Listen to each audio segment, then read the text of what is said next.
which is the best way to perform wudu? So can you please send me the video or how to perform wudu? Okay, well, the ayah is very clear in Surah Al-Ma'idah, chapter number 5. The 6th ayah says, يَا أَيُّهَا الَّذِينَ آمَنُوا إِذَا قُمْتُمْ إِلَى الصَّلَاةِ. O who you believe, whenever you intend to pray, you need to do the following. اغسلوا وجوهكم وأيديكم إلى المرافق وامسحوا برؤوسكم وأرجلكم إلى الكعبين. So that is referring to the pillars of wudu. The wudu, fully including the pillars, the recommended acts and the sunan, is as follows. Watch me, please.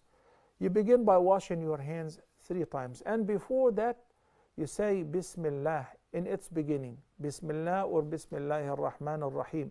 It's sunnah. Some of the scholars believe it's a wajib, and if the person skips the basmala deliberately, then the wudu is invalid. So even if it is just sunnah, it's important to say Bismillah or Bismillah ar-Rahman ar-Rahim, then wash your hands thrice. Everything I'm going to talk about, it can be done thrice, twice, or even once. Once is the minimum, what is required, because the ayah required it only once. The sunnah is to do it more than that. The Prophet ﷺ sometimes alternated between thrice, twice, and once. That, of course, in order to make it easy for the ummah. Not everyone can afford this glass of water. So washing your hand thrice, then with a handful of water, you need to, with the same handful of water, you do the madmada and al-istinshaq together.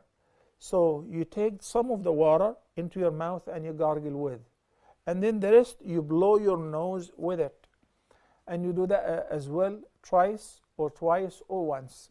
The sunnah is to make it 3 times. Then after the madmada and al-istinshaq, now you wash your face longitudinally and also from side to side, from ear to ear. And the had, the limitation of the face, is up to the neck and up to manabit al-sha'r, where the hair grows. Okay, let's say that mashallah, Allah bless you with a beard. So with your fingers you do what is known as takhallul. You go through the hair with your wet fingers in order to make sure that the water reaches the epiderm, or beneath and between the hair. That's called takhlilul lihya if it is kind of heavy. You wash your face, then you wash your arms. You normally begin with the right. Okay, you begin with the right arm.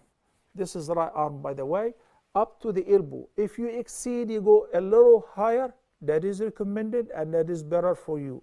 And you do that again twice. With the water in your left hand, you wash the right thoroughly. Okay, then likewise you wash the left up to the elbows or even above the elbows.